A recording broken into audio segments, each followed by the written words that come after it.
Welcome back to Derry Public Radio. Reporting from the basement of the Derry Civic Center, this is CM Alexander with the news. A warm welcome to our newest sponsor, Your Own Decoy Bones. Want a classroom skeleton that doubles as your skeleton? Your Own Decoy Bones. Want to prank a passed-out friend into thinking 100 years have passed? Your Own Decoy Bones. Need to fake your own death to stop someone from chasing you? You guessed it. Order a replica set of your bones at yourowndecoybones.com. You're listening to Derry Public Radio. This is Derry Public Radio.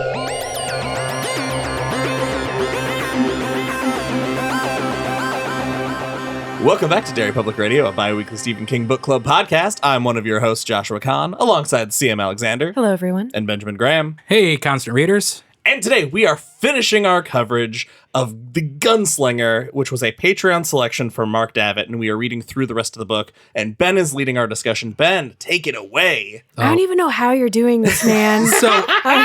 We got to start out. Should we all say it together? The boy found the oracle and it almost destroyed him. The famous starting line from the second half of this book. Yeah. Right? Takes me back. Yeah, the same resonance.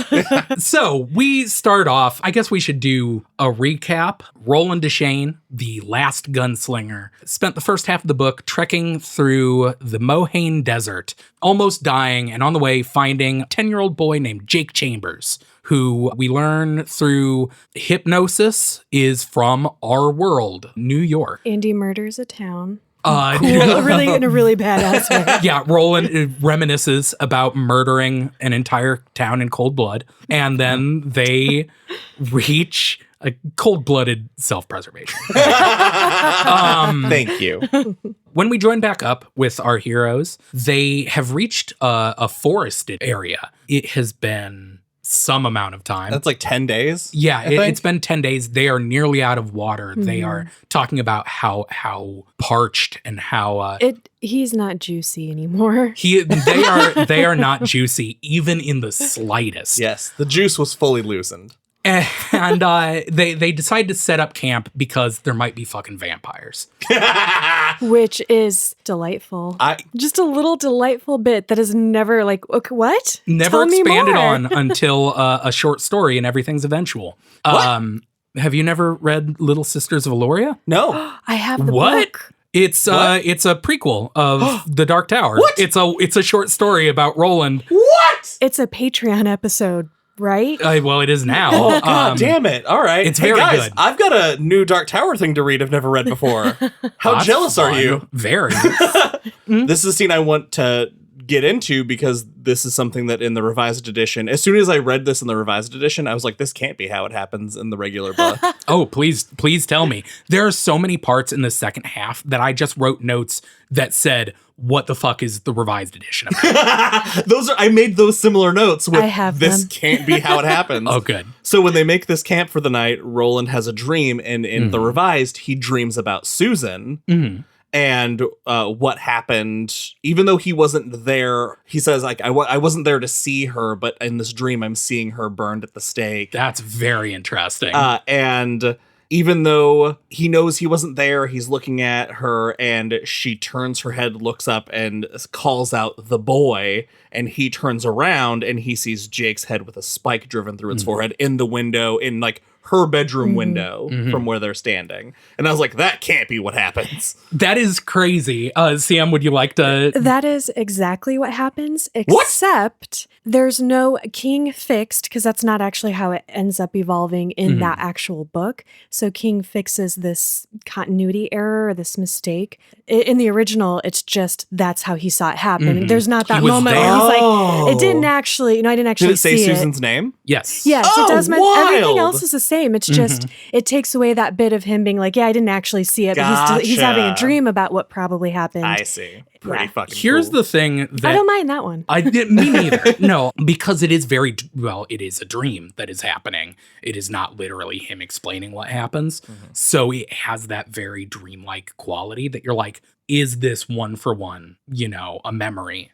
Or is this a bunch of shit all colliding at once? My question this is a huge reach, but he keeps mentioning a collar that he has on in this dream. That he mentions I thought it it a was few shackles. Like they had shackled his neck and his wrists. Like okay. a medieval sort of. That very well may be. It is something that he mentions pointedly, and it is right after they have laid down to, camp out. And Jake had asked, hey, what about the priest? And Roland's immediate response, like snapping at him, is that man's no priest. And then immediately in this dream flashback, whatever it is, he mentions 2 or 3 times that he was wearing a collar. And when he wakes up, he mentions how the collar he was wearing had been choking him. And I was like, is this a weird retcon where originally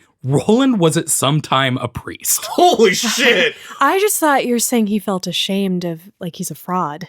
Like I said, it's a huge reach on my end, and I wouldn't even believe it. It's just something it's just something that made me go, that's weird. I don't think you're as far off as you might think you are, theory-wise, because that fits in with the last of any kind of order trope, where somebody abandons the order for a new calling, and while they're away on this new calling, everyone who was one of them gets wiped out, making them the last of. So that could, it's possible that was milling around. It's fun to think that, like, they set up so much in the original version that is then cut from later versions, like Eileen as a character. I don't remember Eileen She's in both, but she's mentioned, her role is diminished actually in the revised. Yeah, and like going forward into the other books, Eileen is not like a major character. It makes me think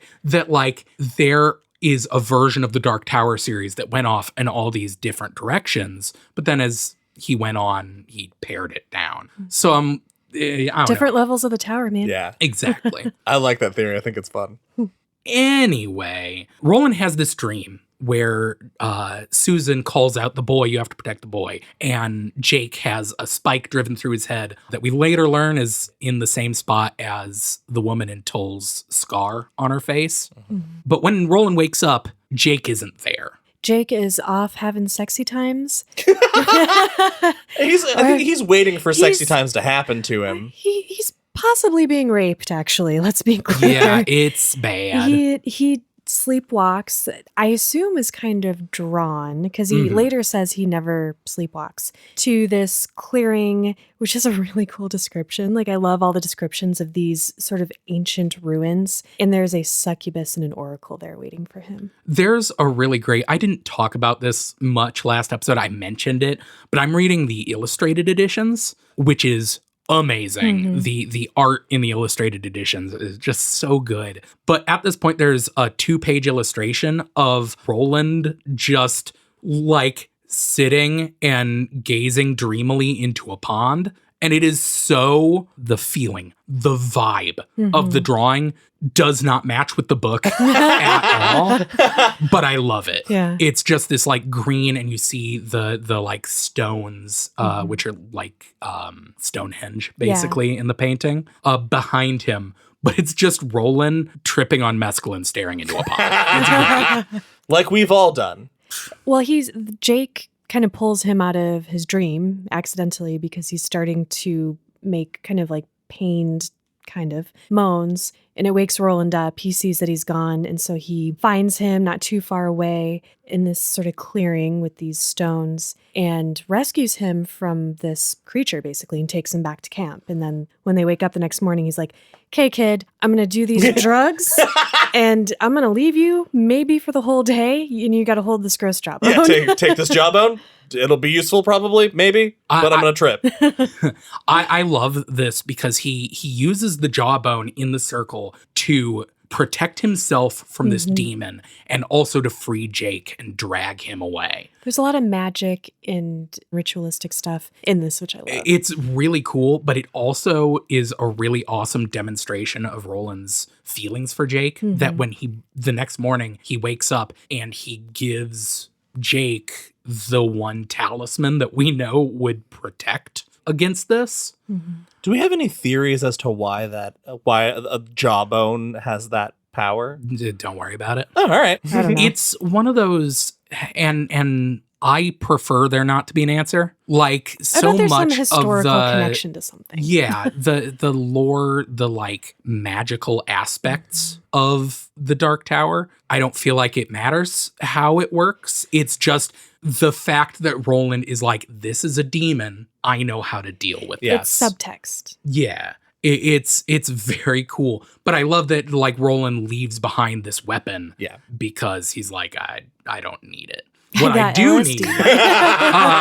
need. No, he does not have LSD. Well, that's what Jake calls Jake it. thinks of it as LSD, but it is actually fucking mescaline, which is great and made me want to wonder. This is another moment like before, these hypothetical directions that are in the original book that I wish had been explored more. It's a thrown away line where he thinks, quote, his mother had feared the drugs and the necessity of them. That's never touched on again in the series.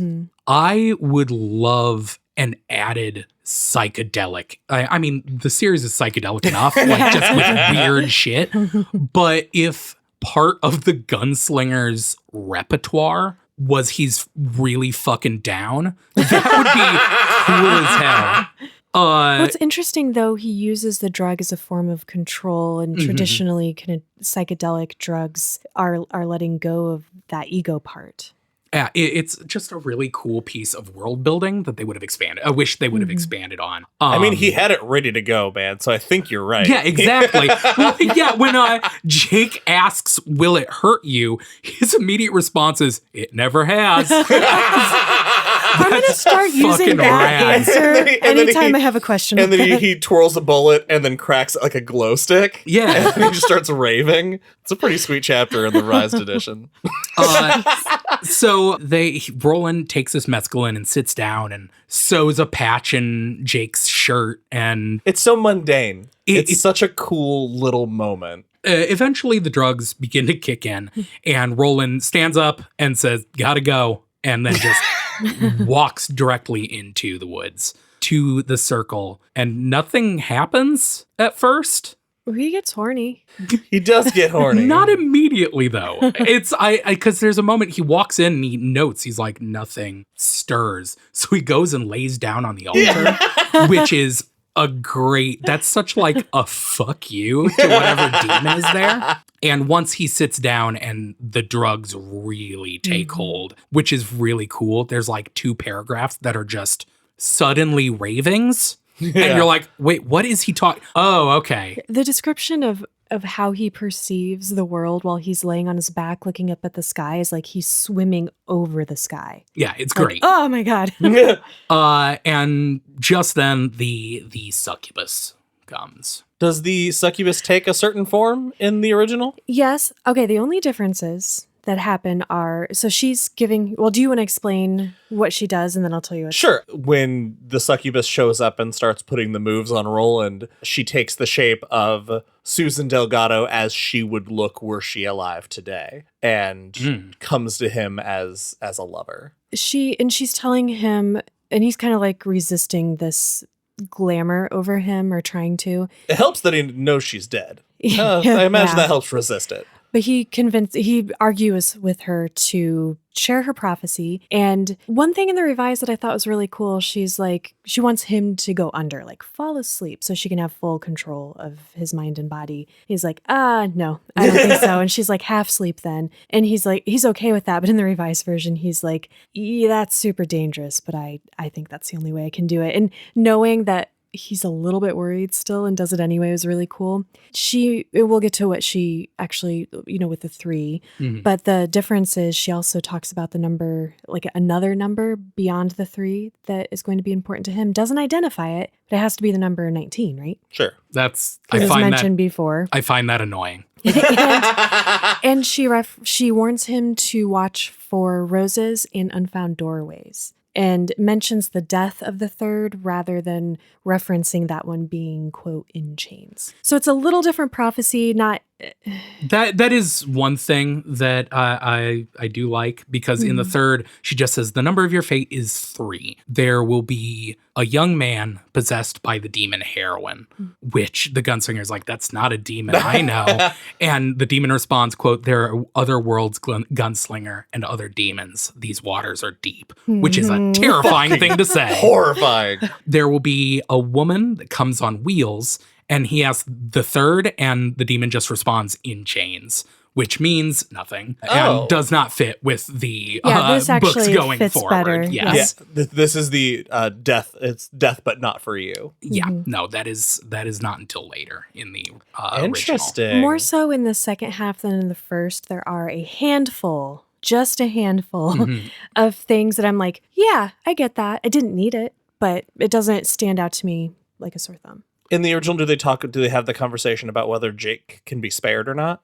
Yes. Okay. Because at the end of this prophecy, the oracle says, the boy leads to the man in black. The man in black leads to the 3, and the 3 are your way to the tower. And when he asks, how may the boy be spared? The only answer is turn back. Renounce your quest for the tower. Go west where men with guns are still needed. And in that moment, he says, I am sworn. And the demon says, then you are damned. Fucking badass. So cool. It's so fucking cool. Quick thing, found out something very interesting about this prophecy. Okay. Or about saying turn and head northwest is Yeah, what because she says northwest in the revised and west she just in says the go, original. Yeah. Which I was wondering if there was a meaning behind that. 'Cause So, I'm like, what's northwest? If you pull up maps of Midworld, northwest takes him back the path he came, but that path meets up where the beach leads back inworld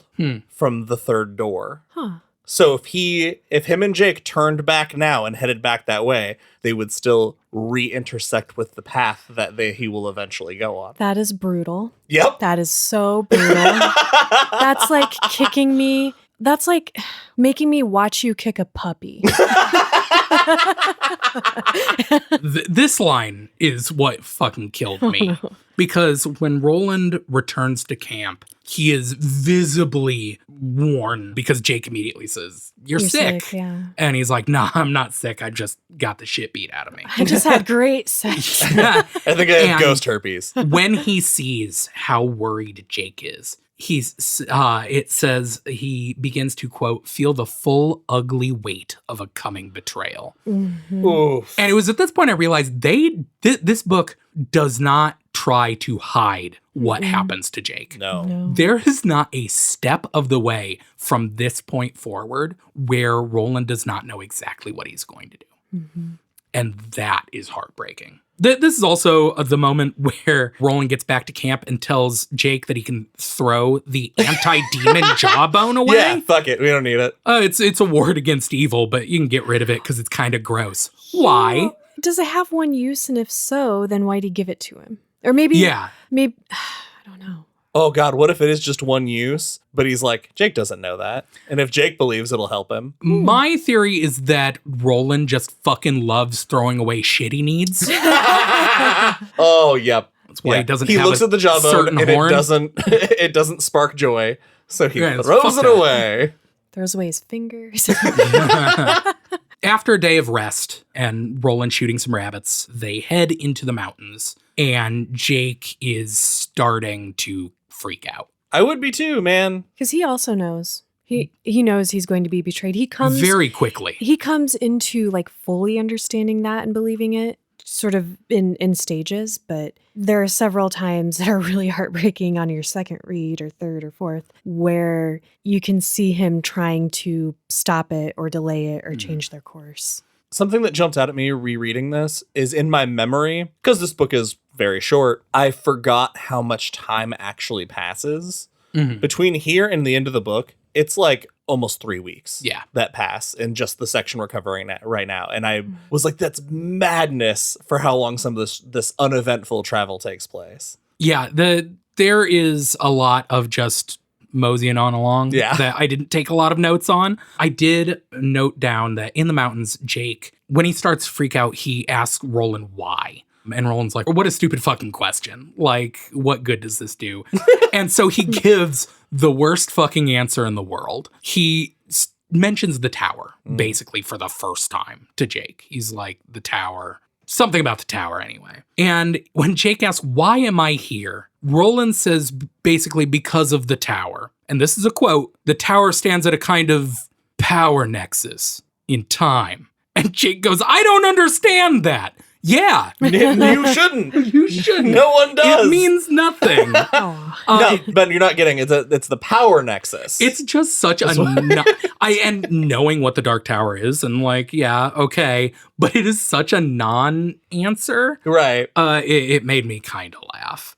As they're traveling, Roland gives some of his backstory. This was it feels different between versions when he's talking to Jake, because in the original version, he gives kind of a little bit more of that detail. And all those details are altered slightly, not in ways that really mean anything. Like he refers to the festival and stuff in different terms.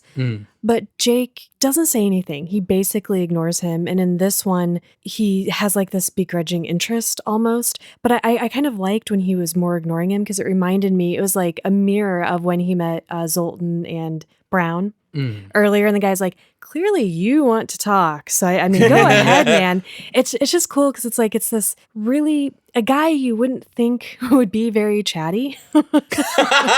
Just desperate for someone to say, hey, tell me about yourself. There are a few times from here to the end where Roland just goes off. And I think that's a really good reading, is that he's just, once this idea of Jake's doom sets in, he's just like, I gotta fucking fill the air. I gotta fill the silence with something. Yeah. So let me describe Elden Ring, basically. Because that's literally, maybe it's the fact that all I've done in the past month is read this book and play Elden Ring, that when he describes New Canaan and going there for the last time 12 years ago was the last time he saw his home, and it was ruins.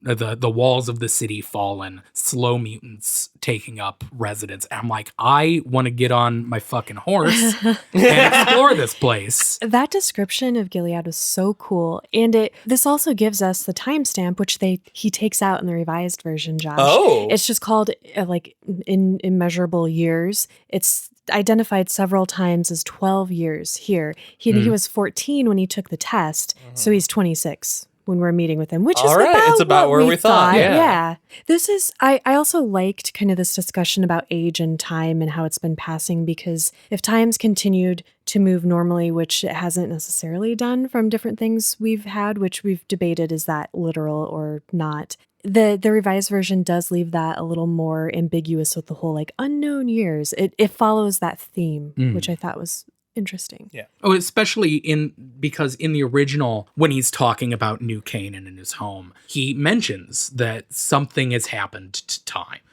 And I expected him to elaborate on that, and he doesn't. So yeah, I do kind of like. And it makes sense how you could have what he describes as like this thriving community or communities, cities. I'm kind of thinking like I'm picturing Game of Thrones style stuff. Oh, yeah. To go to waste and devolve into the thing that is described to us in just a matter of a couple of years. That's like, how does that happen to that degree so quickly? That is nuts. It's the end of the world. Yeah. Anyway, where were we? So Our first glimpse of the Man in Black. That's right. They finally meet in person.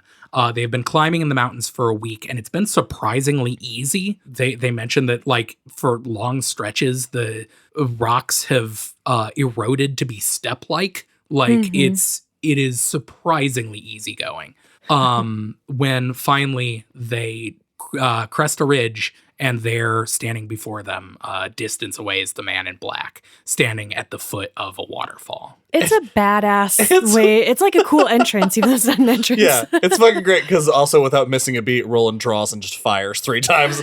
Misses all 3 shots, because magic. His traitorous hands, though, like he didn't even think it. It was like when he shot Allie. It was just like boom, boom, boom. Oh, crap. I didn't mean to do that. Damn it, hands. This is heartbreaking, though, because the Man in Black is kind of taunting him. He's like, hey, you're going to catch up to me. We're going to chat. And he looks at Jake. He's like, well, we're going to chat. Yeah, just Fucking the two of us. brutal. And when the man in black flees into this crevice in the rock face, Jake turns to Roland and says, "You're going to kill me. Yeah. Fucking let's turn Drop around. all pretense. You're going to kill me." And the gunslinger in the book, it says, "The gunslinger told the lie. You'll be all right. And then the bigger lie, I'll take care." Man. It hurts. Cold. Oh. It Cold. hurts fucking so hearted. bad. And I can't, there are so many moments that I can't imagine being in Jake's shoes. Sure. It's the whole rest of Jake's journey is walking a fucking plank. Yeah, he doesn't have a choice because Roland, at some point, he calls his bluff. Mm. And he's like, you don't have to go with me. Bye. And he starts taking off. And they're not in a setting where, like, you cannot lose each other. Mm. You are lost. What's Jake going to do? That Yep. he's not at home. He can't survive this world necessarily. Maybe he can't. I don't know. Jake probably could. No, And it's fucking, It's Always Sunny. The implication. You can stay here, You can stay here, but the but the implication Yeah. is you're gonna fucking die anyway. Yeah. This is the moment that Roland goes from, he starts disconnecting from Jake and just starts referring to him as the boy. I think there's only one part, I don't know if it's an accident, where his name is used again after this. It's always just the boy. Mhm. And it's We Oh, yeah. refer, It like, is it's this the moment boy that- for him and us. We never get Jake again. It's mean. Yeah, I wrote down that it's in this moment before they go into the cave is the real moment when Roland kills Jake. Because Oof. it is in this moment, he says, "Come or stay," and then turns around, and from then out, he is the boy. Mhm. Jake is dead to Roland because in Roland's head, he is already dead. And that is where we head into the tunnels for the slow mutants. Can we watch a cartoon after this? Yeah, for sure. Is this where they find the hand car? Yeah. In a little bit, Mhm. yes. Does he tell more about his... Yes. It's interesting because he's so much more talkative. He's like our later books Roland, who shares more of himself and his story with his companions we eventually meet. It's just really interesting. I disagree because I don't think this in the is revised him. version. Oh, okay. Sorry, yeah. Okay, because in the original, he is sharing, kind of, Mhm. but he's just talking. It is rambling to fill silence because if he were thinking about what he was saying, this is not the fucking story he would tell. It's a... Yeah. It is a bad time for this story because this is when... Read the room, Roland. Yeah. He tells this short story, and that is when they find a hand truck in the dark. That talks in the revised version. It's it's such a stupid That thing. is annoying too. And then I don't Roland like that. shuts it off right away. He's like, yeah, I'm not fucking dealing with this. That's annoying. The hand cart does not talk in the original. But it's then after they travel for, I like that instead of counting days because they can't, they're inside a Mhm. mountain, it's periods of awaking and walking. Yeah, because Which- they can't. right. Yeah, there's no light. They don't have a lot to draw from. It is 'cause their supplies are disorienting. dwindling. Yeah. And so after 4 days, that's when they have this conversation. And I don't know if it happens the same way in the revised where Jake prompts with a question. Oh, where he's like, Yeah, he Tell asks me- about your tell me about your childhood. Tell me about your coming The of age. thing- Because that's- I've always wondered what growing up would be like. I was just gonna say that's the thing that's tragic because he's not going to find out. Yeah. that line, and that's also Jake being accepting his Yeah. fate. Hey, also. tell me what life is about because you're going to end mine. Oh. Yeah, and that's where we go into the story that I actually meant that Roland should not be telling this story. It has been 3 years after Hax the cook has been hanged, and Roland is headed to the roof to jerk off. Like you do. Like That you do. fresh air really helps. Uh, Fresh air and recess. That's And on his way, he walks past his mom's chambers and gets stopped by Martin. it does not go the way Martin intended for it to go at all. it's so casually sexy. They are in a state of undress, Martin and his mom, which is the point. Martin wants Roland to see this because he's trying to antagonize him so that he does what he ultimately does, but he's underestimated him unfortunately for Martin. He taunts Roland with this very awkward talk with his mom, but doesn't expect how fucking kick-ass Roland is. Because Roland, when confronted with this, Martin's eventually like, yeah, okay, get out of here, kid. And instead of slinking off, Roland switches to the high speech and basically tells Martin to get on his fucking knees. It is cool. He's still his superior. He is like, hey, give me a sign of fealty, bondsman, as a sign of fealty for my father who you work for. And it makes Roland's mom gasp. And Martin just refuses to respond and tells him to go find his hand, which mad burn. It is how I'm going to dismiss people in my life from now on. Oh, wow. That's without the context of it being an insult. It's a very weird, just like, hey, go find your hand. It's not. I'm gonna head out. I'm gonna head out. You guys go find your hand. Jeez. I guess if you're saying it like nicely, it's okay. No, yeah. Yeah, because then it's like, just have a good time. Man. Okay, we got to move on. So Roland is so incredibly angry. Well, because when he walks away, he hears Martin, his mom, like wails because she knows Martin has set him on this course early. Martin is laughing at him and laughing at her, and in the revised version, slaps her and tells her to shut the fuck up, basically. Yeah. That sucks. Anyway, Roland smiling. How do they describe it? Yeah, he like freezes this painful smile. Grin on his face. Walks across the yard, and I think it's Jamie sees him and is immediately like, fuck, things are going down. And runs off to get the other I love apprentices. that he's torn between following him and like being witness to every moment and then getting everyone else. And finally he's like, I gotta go get them. And Roland goes and kicks the door of Court's cottage in and screams like, hey, old man, in the high speech. Yep. Is saying, I come for you. I challenge you. And I love that, first of all, Court's just like waiting. Because he's so chill. He heard, Yeah. like, of course, the second he heard Roland coming, he's like, yeah, I'm on this. I also love how not kind isn't the right word. He cares. Because Yeah. he's described as just physically and just in his behavior, he's described as the most rough man, like a stone. Mhm. And in this, he's like, man, you're like 2 years too early. Just don't do this. I love, he bows. He breaks bows to his Roland. he breaks his own word. He's like, okay, I told you, like, no going back. I'll go back on it. Just stop. And then he's like, nope. He's like, fuck. Okay, one more time. You don't have to do this.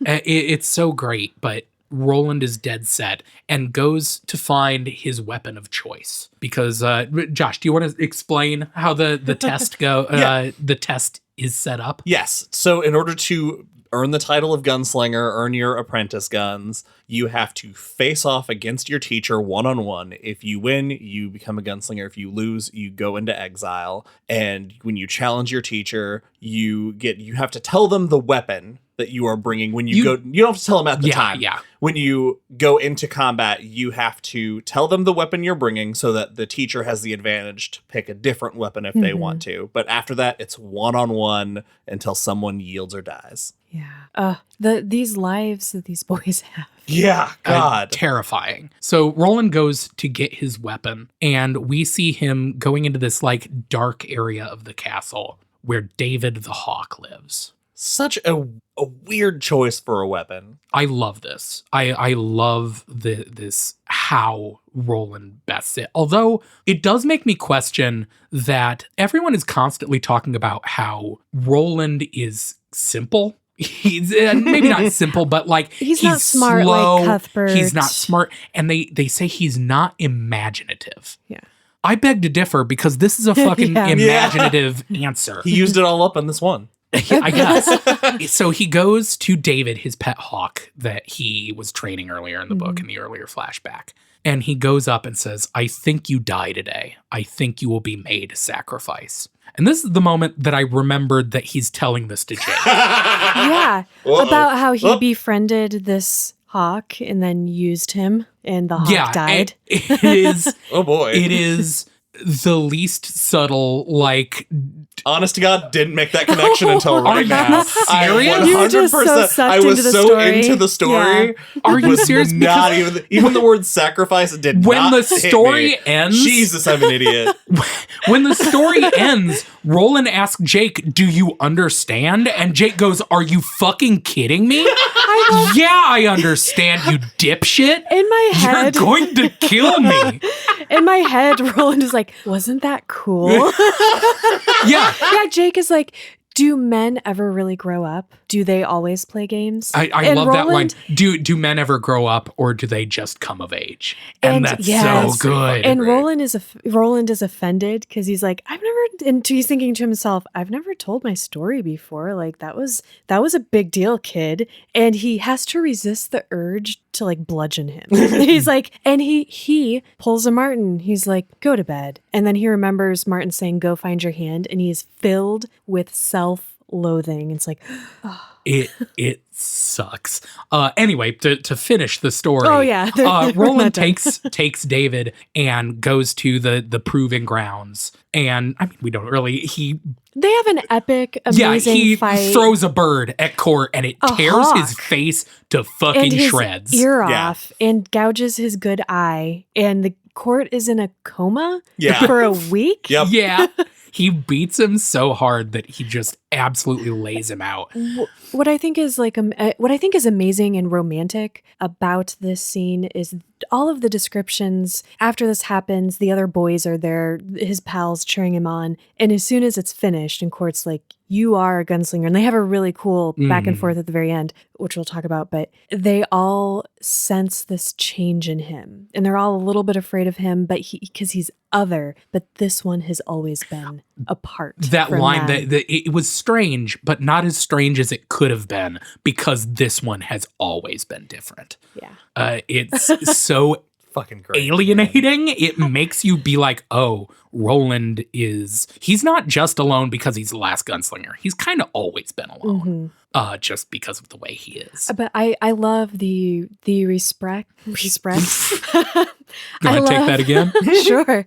I love the respect and like honor in this moment as Court's like Bleeding out on the ground. Dying.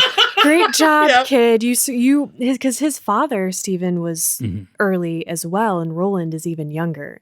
Yeah, And it's- by a lot. It's just a cool moment for everybody. And especially because this chance, Court says, listen, I will teach you no more, gunslinger, but take my counsel. Wait. Don't rush in. Because Roland is, as he's bleeding out on the ground, he's like, my birthright. Give me my fucking birthright. Give me my right gun now. so I can go kill Martin. Exactly. And Court's like, Nah. let the legend of what has happened today precede you. Let that cause fear and like myth, and just let it build up. And he takes the advice this time. Like we said, he finishes the story and Jake's not impressed. Jake is like, you are such a fucking asshole. I know what I am to you. I'm a poker chip. And Roland is just like, go to bed. And this part broke my heart. I think it's this part, or yeah, he closes his eyes, but he does not go to sleep. He just lays there. And when he hears Roland turn over and he hears his breathing and he knows he's asleep, he opens his eyes and he gives him this look of pained love. It's the next day, while riding through the dark on the handcart, they see something glowing in the distance. An insectile cluster of eyes on a glowing green face. Gross. There's nothing like this piece of this world in anything else. It is so, it just sticks out. It stays in your head. Yeah. The It slow is- mutants, I always forgot what they looked like, but I always remembered feeling disgusted. What you felt like reading about them. Yeah. And I, like, this is a part that sincerely freaked me out Oh, the first same. time reading it. It makes the world seem just that much more alien, a world that you were kind of thinking, this is my world. Yeah, and then you're like, oh no, there are worse things out there. Mhm. There's some pretty bad stuff going on, and there's an action sequence. How much do we want to go into? It's basically just a series. There's like 2 action sequences, a little back to back, and they're meant for us to think that that's the end for Jake. There's one, Jake almost falls off and Roland catches him. And then there's rocks on the track, so Jake has to get off and clear the rocks, and It's very Roland's covering dramatic. him with the gun. But all of these moments, you're like, is this it? Because in each time, either he nearly falls or a slow mutant nearly grabs him, and you just have no idea where it's going. And it's nuts because we watched him take out an entire town, and he didn't come out of that unscathed, but it just shows you how much more severe the situation is because of how many close calls they had. But they get away. And in my notes, I wrote, Jake's fine. No worries. We're done. We can stop reading right now. But we don't. And 3 days pass. Days in quotes. They find light for the first time in, what has it been? It's been at least a week under the mountain by this point. Yeah, time again is described kind of funny. Like they talk about how long Jake's hair has gotten and everything. And it makes it seem like this could be weeks or months. Yeah. Yeah. But it has definitely been days and days underground in no light. And they've already talked about how they are so low on like matches that Roland is hesitant to strike a light at all, which is very fucking scary to me. With no idea how far until you get out. And where the mutants are. Yeah. At least they glow. Jinx!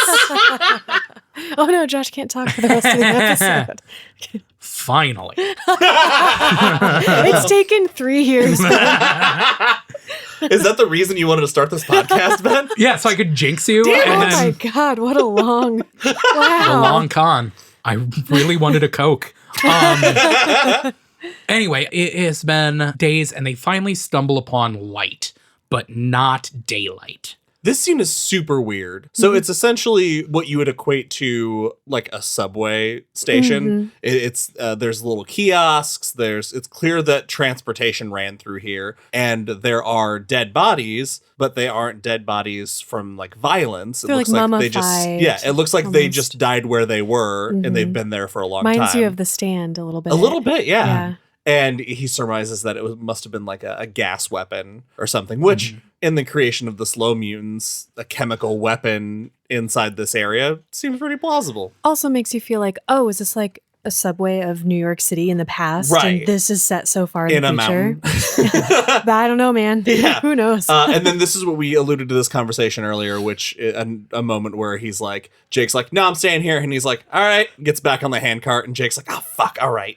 It's so much worse than that because Roland the whole time, this is the part where he sees the correct path. Yeah. He briefly, for the first time and only time, considers maybe this is the right thing to do. Turn back, wait, let the boy grow until they can fight fight the Man in Black together. Yes. And it is so close. He's so close, but then he thinks, no, if we turn back, we have to go through the fucking mountain again. We'll die for sure.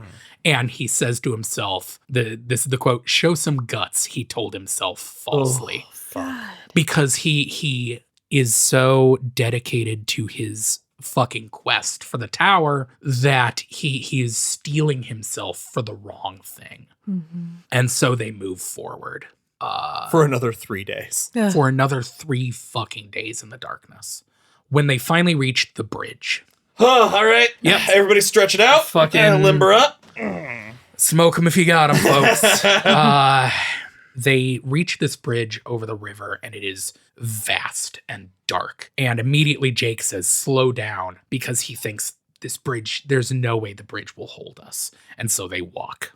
Can we spend forever talking about how mean it is to have Roland, to the reader, painfully and carefully describe what a fall from this would be like in excruciating detail, so that when it happens, not only do we know exactly what's happening, but we know he knows that is what is being experienced. It's so mean. It's so fucked up.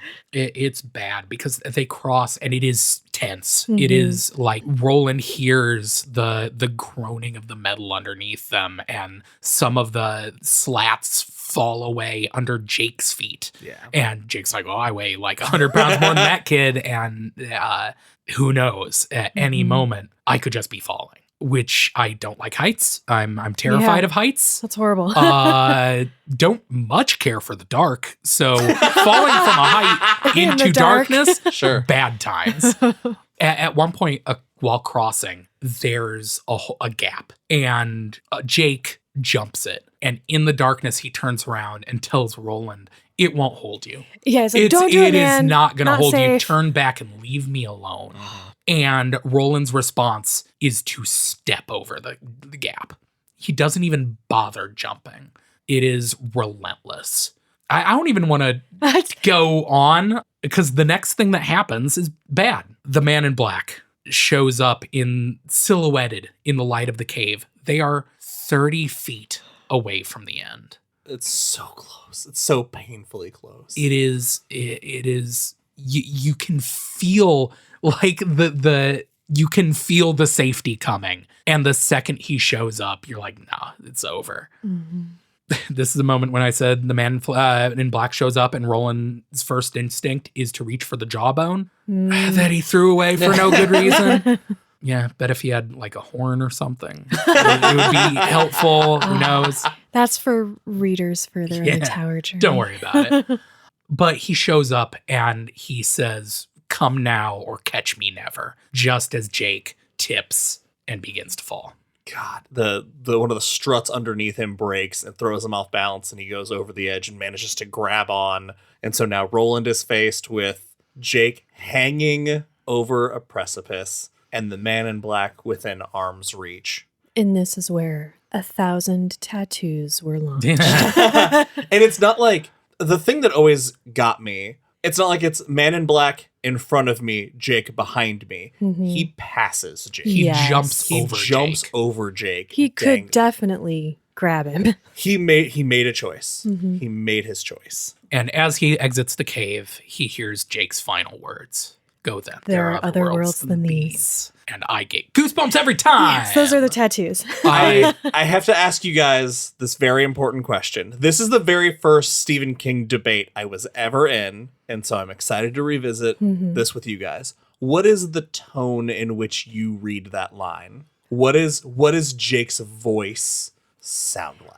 Because of his reaction to Roland's story, his pushback, where he was like, no, man, fuck you. And the steel that Roland has commented to us that he's seen in him periodically since he's met him, I always took it as, God, how do I even put this? Might I offer grim acceptance? Yes, grim acceptance. So grim acceptance is where I landed. That line is very internalized, and I read it as full of hate. When he says it, he's and not the person, hysterical. And the person I was talking to, her argument was that it was begrudgingly hopeful, like it was or begrudgingly encouraging was how she read it. And I was like, "There's no way, no, man. He's so fucking mad." I understand the different views on it because he's died before and he has come to another world, and I think for me, he sees this as, all right, fuck you, man. I've been here before. I know that this might not be the end. I don't need you. See, I don't see it as mad as much. It's just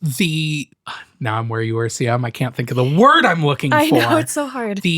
I read it as like giving in. Like, yeah. I hadn't thought about the steel, the gunslinger inside. I only have that opinion because I've read the other books. Sure. I'd probably just also think like, fuck you, fine, I'm out, like I'm dead. That's the word I was looking for. It is, I read it as he is resigned to, fine, this is happening. It might as well fucking happen. I do like that edge though. I had never thought about it that way, but that thought of him like looking Roland in the eyes just as like he tries to look back just before he falls and be like, go then. There are other worlds than these, and then fall. Jake has died before. Can Roland say that he has been through that? Who's the stronger person? The man in black.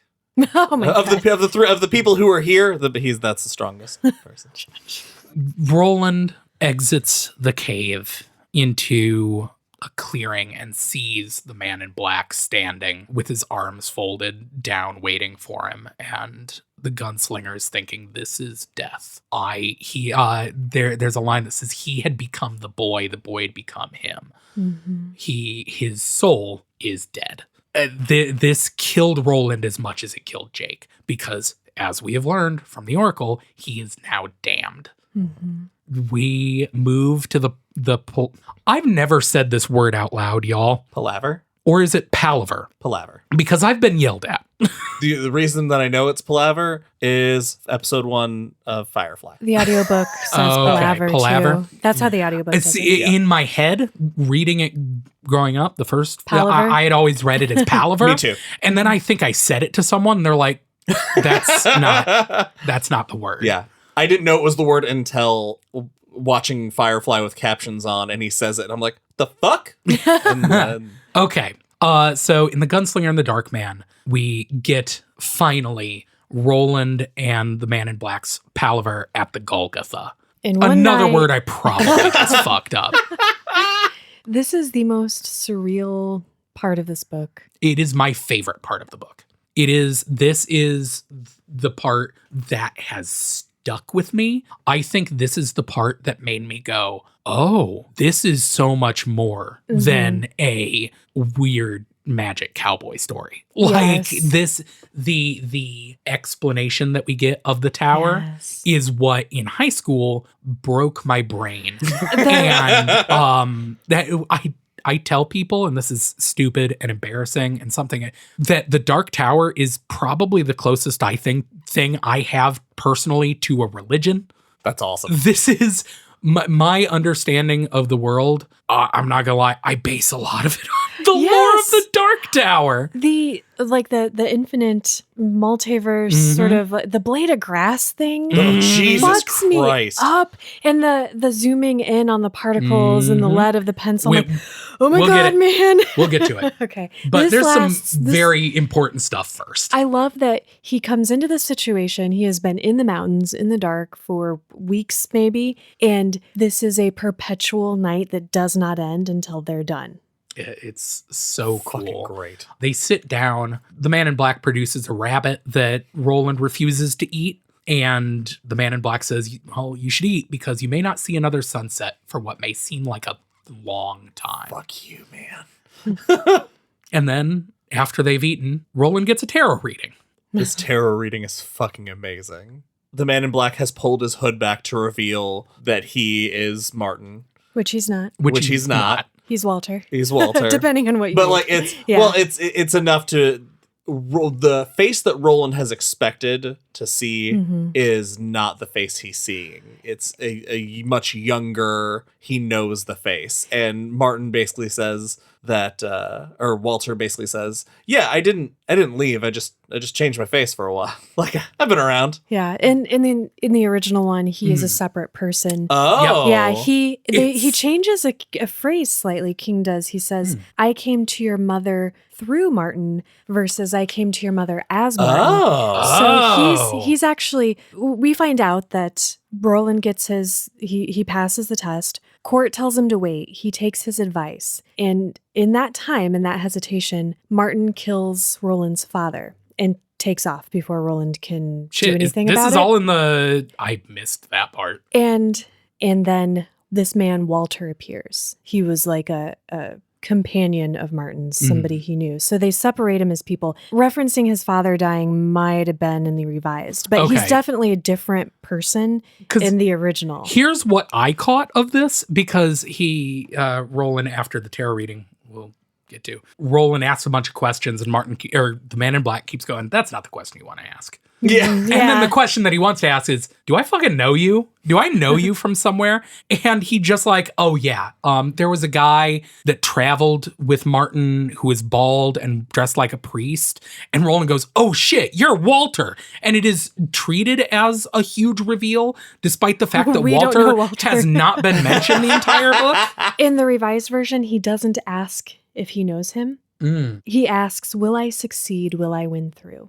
That's the question. Interesting. So there's no reveal about the Walter thing. Also, yeah, they it's a weird Well, and the reveal. revised Walter is mentioned in Tull. Oh, He okay. signs that letter, Walter O'Dam. And they also talk about the powers that be, the people above Martin Walter, not as Legion, but as Merlin and the Beast. So it's a little bit different. Like, all right. there are a lot of things in here that are just slightly tweaked. It's interesting. Yeah. I wrote down, he asks, who's your boss? And he answers, the ageless stranger. You must slay him. And then I wrote, wrong twice. Anyway, let's get back to this fucking tarot reading. The tarot reading I'm sorry, though. Can I just say the best line in this? Because he's like Yes. telling him just, we're going to speak truth. Martin says, friends and lovers lie endlessly, caught in the web of duty. Enemies tell the truth. It's like, The tarot reading is the Hanged Man, who's Roland. It's actually a symbol of power when drawn alone, that it shows yeah, it doesn't show death. It doesn't mean his death. Yeah. The sailor, who is drowned, Jake. Yeah. The prisoner, because this is a custom tarot deck, Of course, and not yeah. a real Yeah. one. The prisoner, a man with a monkey wielding a knife on his back, who we will come to know as Eddie. The Lady of Shadows, a woman sitting at a spinning wheel, I think, who is laughing different, and crying at the same time. Josh, do you want to explain what cool. the card is? The Lady of Shadows, he is with at least 2 faces who broke the blue plate. Huh. Is how it's described. Well, we will come to know her as Susanna in due In time. a really long In time. a really in like 6 books. Susanna. Death, the death card, but not for you. The Tower and life, but not for you. Which doesn't make sense for so long. Sorry, that's way ahead. It's way so ahead. good though.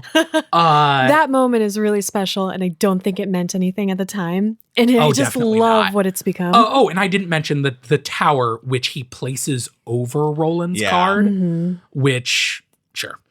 And after this, when Roland's like, I don't know what the fuck any of this means, he leaps across the fire at the man in black, who tells him to sleep. This is so awesomely described, though, because as he leaps at him, and we know Roland is probably very fast, he describes it as Martin giggling and fading down like a corridor. Yes. Yeah, Like he it's uses very the glamour cool. to... I wish, I want to trip. I'm just going to say that. And I want it to be like this. I want to see the You want to see creation the of the whole universe. of the universe? Oh, I don't know. And You should rethink that. Well, not the tripping part. That's a good time.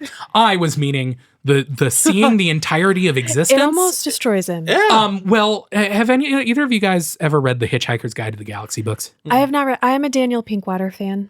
Okay. Yeah. Well, in the Hitchhiker's Guide series, I forget if it's the 2nd or 3rd book. There is a bit where Zaphod Beeblebrox, the president of space, the 2-headed president of space, I've seen the is movie. arrested and taken to this planet where something called the Total Perspective Vortex exists. It is a room that they throw criminals in, that what it does is it shows them how big they are, and then the entirety of the universe. Fuck. And the perspective of seeing how small you are and unimportant drives you instantly insane. It would drive me insane. I don't know about that, because in the book, Zaphod walks out of it completely unfine because he's so egotistical. He believes he's the most important thing in the universe. And when he saw in the perspective machine, he's like, yeah, the machine told me how important I was. Oh my God. All right, I'm fine. That's how I perceive time. Like when I think about how I perceive time as like our whole lives are less than nothing in the blip of what is the universe. I can't even. Yeah.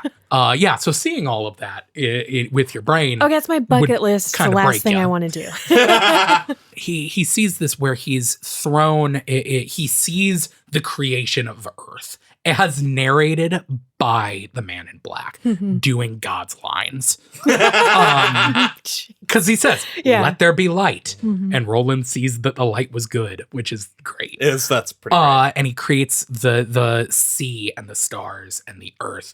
And then Roland is pulled back infinitely. And he feels enormous as he is pulled into the darkness of space where stars and galaxies have faded into blackness. And as he reaches the purest darkness that there is, he breaks through to light and wakes up. And I love that the man in black does not know what he saw. Yeah. This is one of my favorite little tropes. I love when an all-powerful bad guy who their goal is something huge and unfathomable because they're so powerful. But then there's one thing that they can't or don't know. That's such a cool power dynamic. I love it. But he asks, what was the vision? What did you see? And Roland answers, I saw a purple blade of grass. Yeah. And Martin Walter is not thrilled. Yeah, not what he was He is hoping scared. for. Yeah. So, to explain this, basically, the Dark Tower is the end of Men in Black. Right? Yeah, absolutely. The description, I'm going to do the best I can, because like the Man in Black says, the finite mind cannot grasp infinity. And that's what Stephen King tries real fucking hard to do here. Imagine the biggest big there is, the universe, everything that exists. What's outside of that? The answer can't be nothing. Right. Because nothing cannot exist. There has to be something, right? Right. And this is where he's describing, it's slightly different in both, but essentially, what does a bird think when a baby bird, when it breaks through the shell of the egg? Yeah. Yes. What does the fish feel when it is pulled from the water into a world full of giants that don't breathe water? Yeah, where it's pulled into the air that chokes it. Yeah, it is the idea that everything is recursive and infinite is fascinating to me. Yeah. Basically, he says, like, imagine the smallest of the small. Zoom into a pencil point, like CM said, and you'll see that it's not solid. It is atoms. But between those spaces, it could seem like aeons, fathoms. Should have done the reverse way. Small to big. We know what you mean. And you get smaller and you get to tachyons and fucking subatomic particles. What's below that? What's between those? Can't be nothing. Something has to exist. And the idea of the Dark Tower is that when you breach the smallest of the small or the biggest of the big, it's everything. Right? Yes. When he's like, okay, imagine you're walking through a desert and you're kicking sand with your boot as you go. Each granule of sand could be a universe full of millions of galaxies. And what happens to that universe and everything in it when you kick it? What happens to the blade of grass? When it is cut down, maybe they say our world has moved on. What if that means it's just drying out? Yeah, the blade of grass. Everything that exists and ever could exist in our world is nothing more than the subatomic particle on some alien world that could be destroyed at an instant.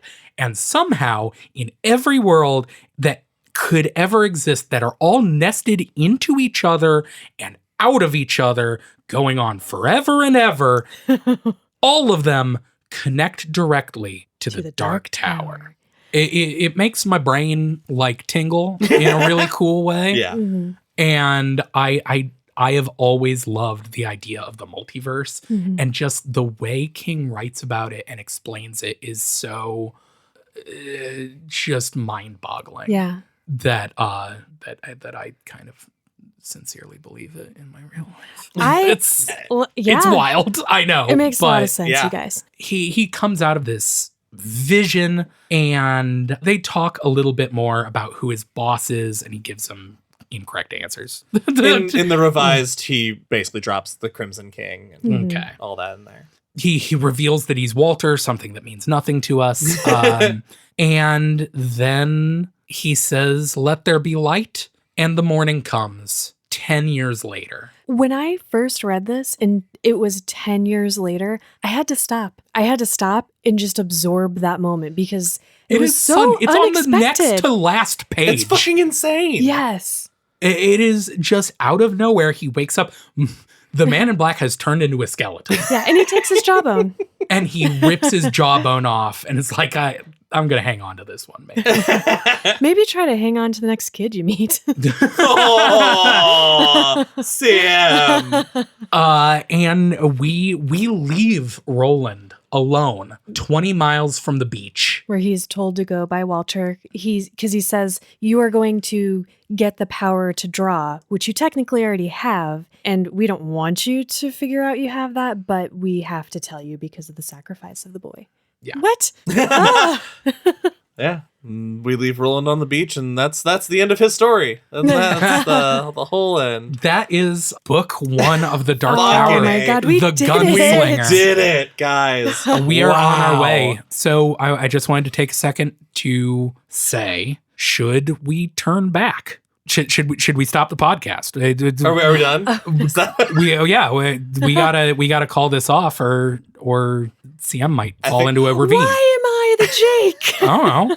You're pretty jakey. Damn it. Go then. There are other podcasters than you. Oh God. All right. Should we rate this one? Absolutely. I who wants to start? I'll start. It's very easy. This is such an amazing book. Reading this being the first time I've read the revised and having read the original, there's just so much good shit, and I don't know how people don't like it. It's so great. I'm 5 out of 5 blue chambray shirts. Do you want the honor of going last since you led the episode? I know what you have done. Yeah, CM should probably go last. has a wall of text on her phone. So I'm going to let you go last. Okay. I don't have much to say other than it's funny. I do get why people don't like this book. Reading it this time has kind of made me get it, because coming into this, I mentioned last episode, a bunch of people I talked to were like, yeah, I didn't care for that book. I get it.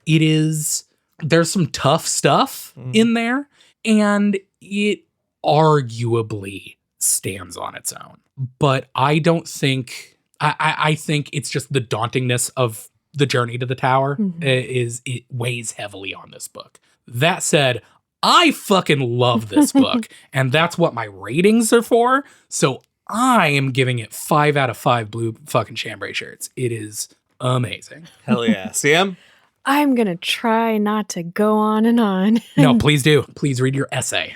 I'm going to rate the original, but I need to talk about my experience with the original and the revised as part of my rating, because we have heard from so many of you listeners since our first episode, different people's experiences with, like, some of you only have read one or the other, like some of us, and you fall all across the spectrum of, I prefer this one, I prefer that one, I never thought of it this way. And it's been so enriching to hear your thoughts and continue to read these two versions. So I want to include it, even though technically I'm going to be rating the original.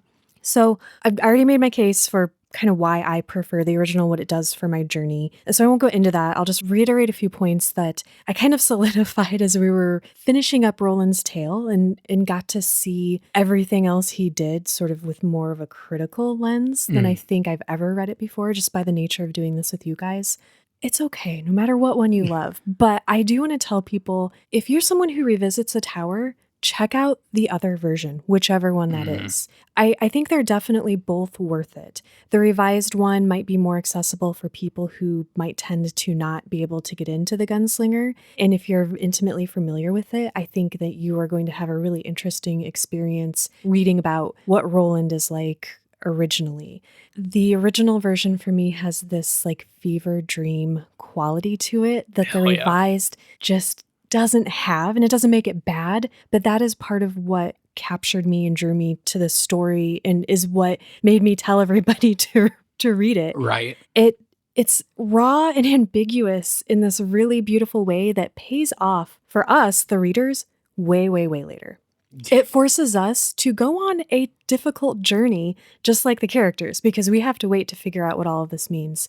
For me, you get to be part of that world in a similar sort of a companion journey in a really unique way. Things aren't handed to you in this more polished and very foreshadowed way that I feel like the revised does. Roland's character arc is hinted at in the original version. It's made more blatant in this one. For me, his flaws are the foundation of his transformation that we eventually see in him. He represses his past, his feelings, his love, and this is why he is such a kind of vague, mysterious, and romantic character. He represses humanity for this quest. And the change we see in him later is made so much more rich by that journey that he has taken, rather than being the more kind, thoughtful, more accessible Roland from he sort of superimposed the Roland we come to know on this very young person starting off on his journey.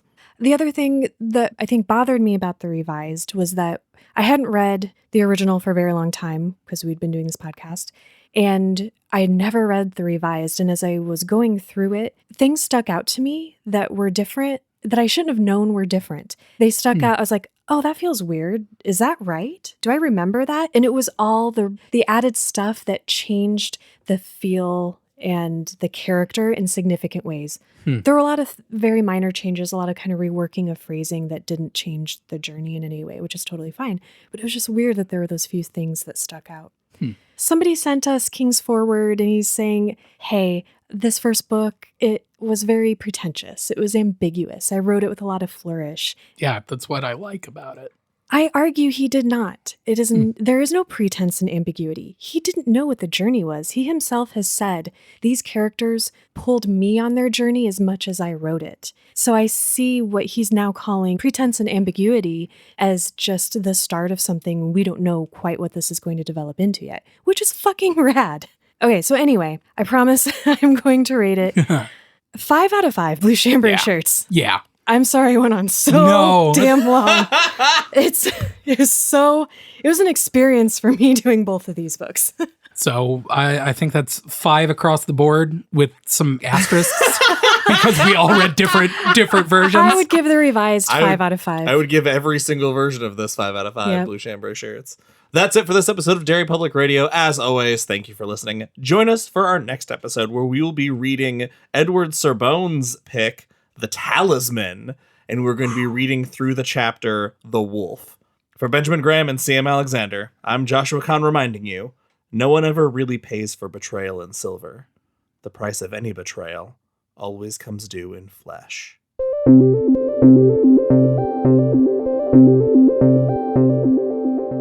Hey everyone, CM Alexander here. Thank you for listening to The Gunslinger Part 2. We hope you enjoyed it. At the end of my outro, I have a teaser for you from our latest episode of The Club, our Patreon-exclusive podcast. We had Justin Markson back on and got to talk all about the Stephen King movie Sleepwalkers, directed by Mick Garris, so stay tuned for that. But first, let us know what you think of The Gunslinger, and you can find us on Facebook and Instagram at Derry Public Radio and Twitter at Derry Public.